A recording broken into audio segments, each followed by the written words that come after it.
Alcemos la voz en un canto en favor de la paz, porque con hambre y justicia no se puede encontrar. Alcemos la voz en un canto en favor de la paz. Alcemos la voz en un canto en favor de la paz. Alcemos la voz en un canto en favor de la paz, porque con hambre y justicia no se puede encontrar.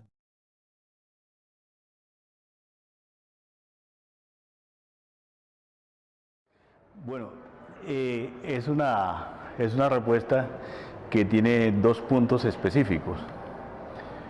Primero, yo soy un hombre que amo la intuición como método.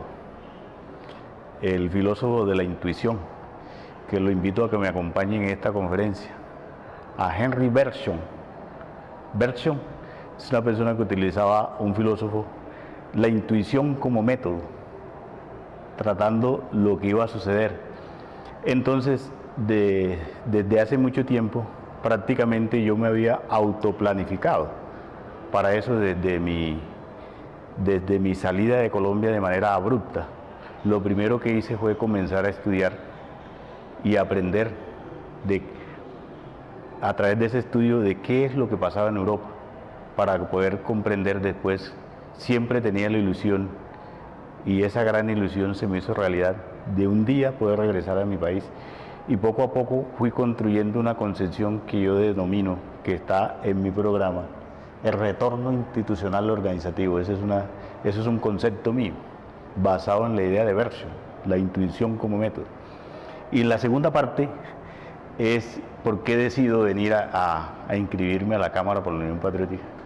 Fue una noticia sorpresiva de la restitución de la personería jurídica de la Unión Patriótica.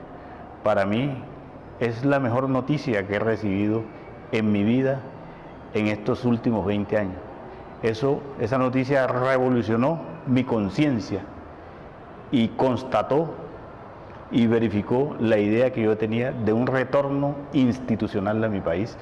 Inmediatamente empecé, como la Unión Patriótica dijo que a nivel del exterior tenía que organizarse, empezamos a hacer varias reuniones, y en eso se planeó a nivel nacional en Colombia el 5º Congreso. Y me contenté mucho porque fui elegido entre los participantes para venir al 5º Congreso. En eso estaban Aída Bella, una compañera Raquel que es cantante, otra hija de un compañero muy joven, estudiante de la universidad, de un compañero de Pasca, y mi persona, entre otros más. Pero cuando llegó el momento definitivo para la decisión de venirse, donde habíamos 9, nos mirábamos las caras. Cuando llegó el momento de decir que se venía para Colombia, habían compañeros que tenían 15 años, 17 años, 18 años, en el caso mío ya llegando a los 20 años, las 2 décadas. La gente se miraba, y a los últimos, los que nos decidimos prácticamente, no había nadie en que se decidiera, y entonces yo levanté la mano. Dice, yo asumo esa responsabilidad. Me recuerdo, jamás y nunca se me puede olvidar ese momento. Y Aída Bella me miraba y le decían, bueno, ¿y usted, compañera Aída? Y entonces dice, no, pero tenemos que seguir reuniéndonos para poder tomar esta decisión. Entonces se creó un ejecutivo, y después en ese otro ejecutivo, ahí pues vimos la necesidad de que Aída viniera, y conversando con ella, al fin, no fue que la convencimos, sino que las circunstancias también la convencieron, nos convencimos todos. Y entonces para mí fue una alegría cuando Aída dijo, pero vamos, nos vamos para el 5º Congreso. Y definitivamente después hubo una segunda reunión de ejecutivo, y fue en la casa de Aída Bella. Pero la gran sorpresa cuando ella dice, pero vengan acá a tomarse un tinto. Y el tinto fue, Aída había preparado un ajiaco esa tarde, hecho por ella misma. Y entonces, y le íbamos a ayudar, y mi esposa María decía, bueno, Aída, ¿quieres que te ayudemos para el ajiaco? Y dice, no, ustedes quédense tranquilos, que yo hago el ajiaco, ustedes ahí tranquilos. Y Aída no quería, pero emocionada, y todos estábamos súper contentos. Es en ese contexto, ahí nos acompañó el compañero Hernán Mota, el senador, Beatriz Gómez Pereáñez, diputada también, la compañera Raquel que iba a venir, entre otros compañeros, Gerardo Nieto, dirigente de los trabajadores bananeros en la región de Urabá. Fue un momento muy emotivo cuando se tomó esa decisión. Eso aunado a mi decisión de intuición cuando invito a Bercho, de mi idea de venir, por eso digo que es el mejor momento de mi vida, porque se me presenta esa oportunidad. Y yo sentí como que algo que andaba pensando se me presentó en el camino. Y me pensé, este es mi momento, ahora o nunca.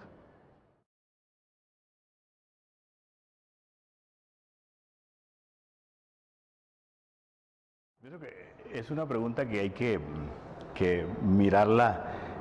Yo voy a utilizar aquí varios lenguajes, el lenguaje visual y el lenguaje de los olores y el lenguaje de los sonidos.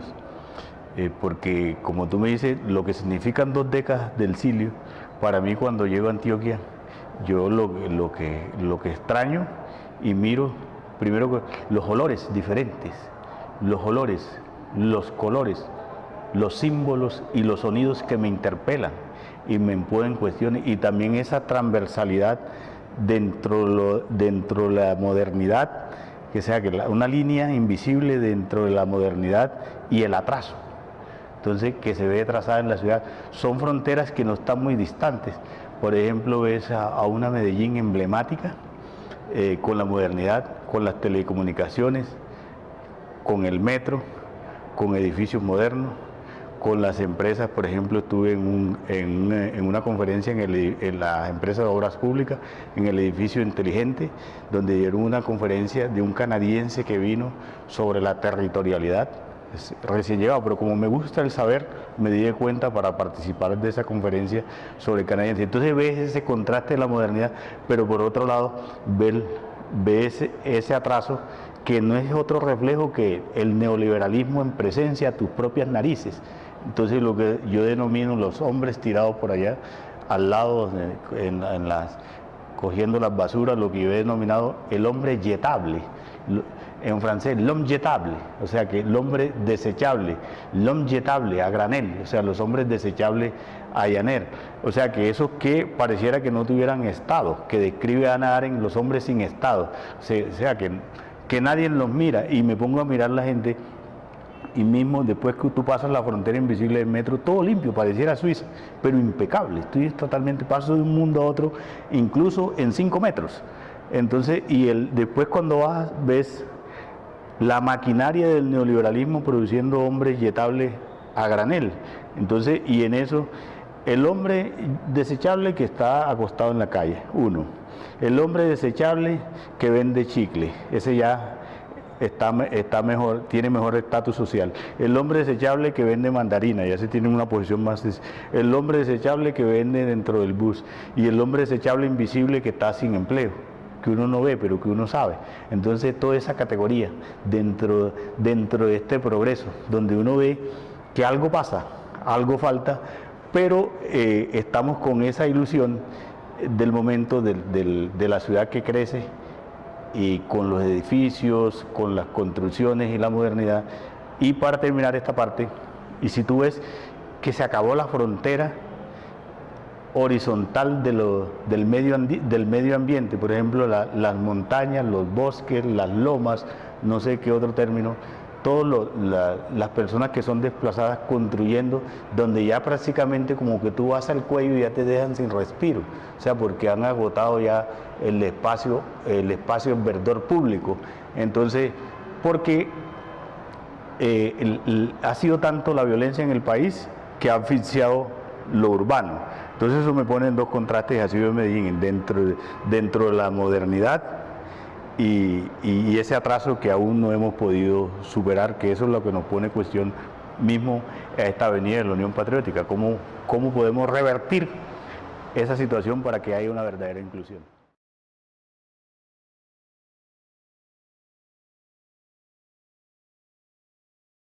Mira, la idea de que ya se hayan sentado es una cuestión bastante diciente y que nos llena de mucha esperanza. a la sociedad colombiana en su conjunto. Eso es un punto muy fundamental. Yo creo que es una gran posibilidad que tenemos los colombianos y colombianas en este proceso de paz. Es un chance, pienso que debe ser un chance irreversible para la concreción de la democracia en Colombia y para realmente hacer de Colombia una democracia más incluyente. Pero te tengo que decir que hay muchas cosas que se pueden hablar sobre eso, porque tú ves, a pesar de la idea del presidente Santos sobre la concretización de la paz, veo dos cosas: los que quieren la paz y los que quieren la guerra, y es una confrontación. Al parecer, mismo si es la misma oligarquía colombiana que está manejando esta concepción de querer la paz, dentro de ellos veo dos corrientes totalmente encontradas. Caso de ello, como ejemplo, las chuzadas de inteligencia, las chuzadas que ha denunciado la revista Semana, que por el otro lado hay un complot, que ese complot de las chuzadas es un complot directamente de la otra contraparte, que no quieren realmente la paz en Colombia, mismo siendo la misma oligarquía, que en el fondo nada cambia, pero que esa oligarquía, como me decía un amigo que termino de hablar ahorita, me dice, pero es que así lo mismo, como ven, no quieren el proceso de paz, algunos sectores de la oligarquía tampoco quieren que la Unión Patriótica aparezca en política, no quieren ni que aparezcan los muertos de la Unión Patriótica ni haciendo política, y les enoja y les molesta. Cada vez que avanza el proceso de paz, el sector le enoja y les molesta y les da náusea en su estómago. Y así como cada vez que la Unión Patriótica levanta la mano y sigue creciendo, incluso con sus propios, ven hasta los muertos haciendo política, y eso les desagrada a esta clase política oligárquica colombiana. Entonces, en ese sentido, yo creo que no hay reversa. Ahora bien, la paz de Santos dice que vamos al posconflicto. Entonces habría que entender, yo espero que me escuchen atentamente esto, porque ya se acabó el conflicto, y vamos a ir al posconflicto. Pero yo les quiero decir a ustedes, miren este círculo, el conflicto interno para mí es social y armado. Y mucha gente que veo dicen el conflicto interno, la guerra interna. Pero para mí la connotación social y armado son dos cosas que tiene el conflicto al interior. Y entonces el presidente Santos está manejando terminar la guerra, el fin de la guerra. Y después del fin de la guerra, entonces se pasa el posconflicto. Pero resulta que el conflicto es social y armado. Entonces el presidente Santos quiere acabar los tiros, la guerra, que es muy bien, pero ¿y el social? Entonces no sé si se podría utilizar el concepto de posconflicto sin acabar el social.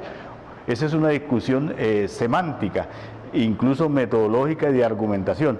Entonces, acaban los tiros, entonces inmediatamente pasan al posconflicto, pero no han acabado el social, que aún es más grave. Entonces, esa es una discusión interna que tenemos que tener muy en cuenta, porque simplemente si es de acabar los tiros, y que ese ejercicio de acabar los tiros sigue todavía entrando las empresas transnacionales sin ningún tipo de regularización de las empresas transnacionales.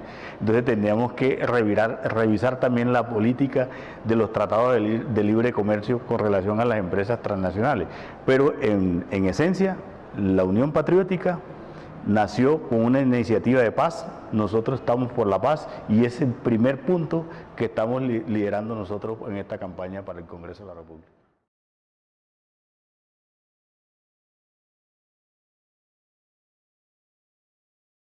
Hombre, hay muchas razones por qué el antioqueño tendría que votar para la Cámara de Representantes. Primero que todo porque nuestro punto principal, si podíamos decir, es la paz.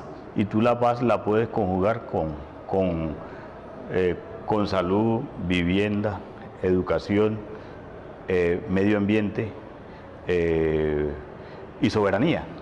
Pudieras hacer toda esa conjugación de la paz. Y si podemos seguir más adelante, podemos conjugarla cuando nosotros hablamos de la paz con justicia social. Si vamos en esta época moderna, el concepto de justicia social son los derechos económicos, sociales y culturales. que te traen los postulados que había citado anteriormente, que se concreticen realmente los derechos económicos, sociales y culturales en Colombia y que realmente haya una inclusión de los más desfavorecidos en este país, para que desaparezca en Medellín los fantasmas de los edificios emblemáticos y también prácticamente no que desaparezcan, que esos fantasmas de los edificios emblemáticos queden, pero que también se les mejore las condiciones de vida, esos que viven debajo de los puentes y esos que están vendiendo en las chacitas.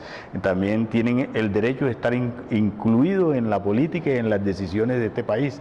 Por eso es que nosotros, dentro de nuestras propuestas, queremos la paz con justicia social, que realmente cada una de las personas que no han estado incluidas en el derecho al trabajo, de un empleo digno, de una salud digna, que tengan también el acceso a la justicia, el acceso a la riqueza de este país y el acceso al estudio. Entonces, por eso nosotros planteamos en nuestros puntos gruesos en el Congreso de la República también eso.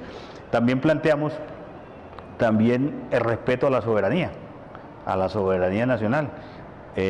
Por ejemplo, hoy en día una empresa transnacional tiene más fuerza que un Estado, donde muchas veces nos imponen. Existe una política muy clara que es la extranjerización de la tierra. O sea, que vienen las empresas transnacionales, te compran la tierra y montan sus grandes empresas, infringiendo el derecho, los tratados del OIT, los derechos de consulta de las poblaciones indígenas en las zonas de reserva, incluso indígenas, de las negritudes y campesinas, donde construyen grandes megaproyectos a lo ancho y largo del territorio, especialmente en las zonas más estratégicas, sí violando el derecho de consulta que estas comunidades, especialmente lo de las comunidades indígenas, los principios de la OIT, se los pasan por encima de estas empresas internacionales y a renglón seguido no pagan los impuestos necesarios que debieran pagarle el país para reconvertir a favor de las comunidades. Entonces son temas interesantes que nosotros estaríamos llevando en el Congreso y recogeríamos también en nuestra legislación todo ese sentimiento, todo ese sufrimiento de los que no están incluidos en el país, en la democracia en especial.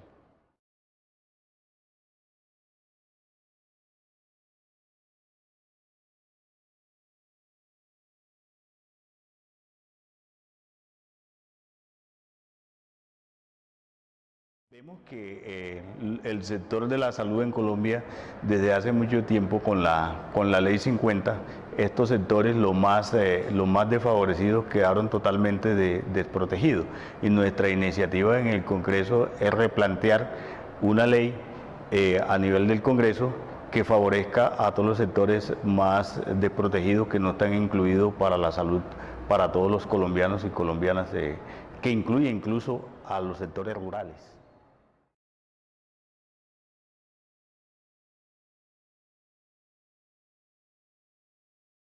En el sector agrario se han visto que en estos momentos han venido unas marchas muy importantes a lo largo del país. Estamos con las propuestas de las reservas campesinas, que es una discusión bastante a fondo que estoy seguro que nos lo vamos a pelear en el Congreso de la República.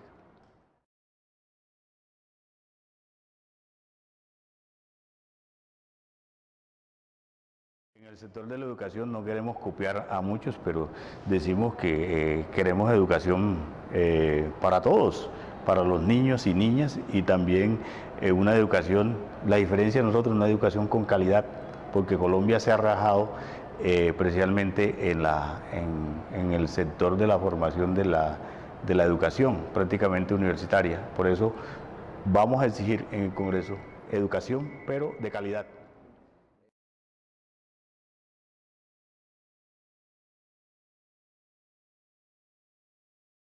En el sector judicial tenemos que hacer las reformas judiciales que realmente ameriten un debido proceso, una defensa para todos, donde tengan acceso a la defensa y la justicia, incluidos los sectores más humildes del país.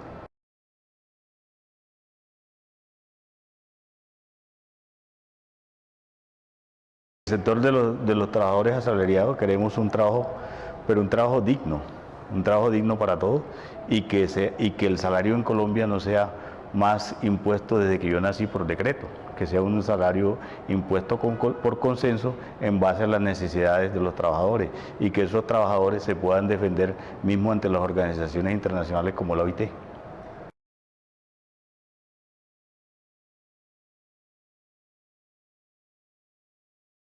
Votar por la Unión Patriótica, porque la Unión Patriótica es el cambio, la Unión Patriótica es la esperanza, la Unión Patriótica es el único movimiento político que encarna en este país la memoria histórica, y los invito a votar por la Unión Patriótica porque la mayor reparación para la Unión Patriótica es nuevamente la toma del poder local, departamental y nacional.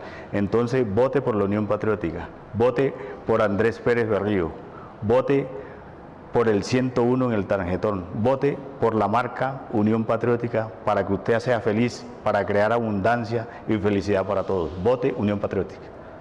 No vendas tu patria, no dejes que te engañen, no se encuentra la paz haciendo bombas mortales. Alcemos la voz en un canto en favor de la paz, alcemos la voz en un canto en favor de la paz, alcemos la voz en un canto en favor de la paz, porque con hambre y justicia no se puede encontrar.